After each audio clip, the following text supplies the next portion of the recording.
সঁচাকৈ বুজাব নোৱাৰা এটা অনুভৱ আমি সকলোৱে অকল্পনীয়ভাৱে তেখেতক বিদায় দিব লগা হৈছে এই মুহূৰ্তটো সঁচাকৈ আমাৰ বাবে এটা কৰুণ সময়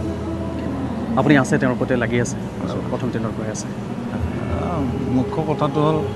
যেনেদৰে ভগৱানক আমি দেখা নাপাওঁ আমাৰ সৌভাগ্য যে আমি জুবিন দাক লগ পালোঁ বা তেখেতৰ লগত সময়খিনি কিছু বছৰ আমি থাকিলোঁ তেওঁৰ মিউজিকৰ লগত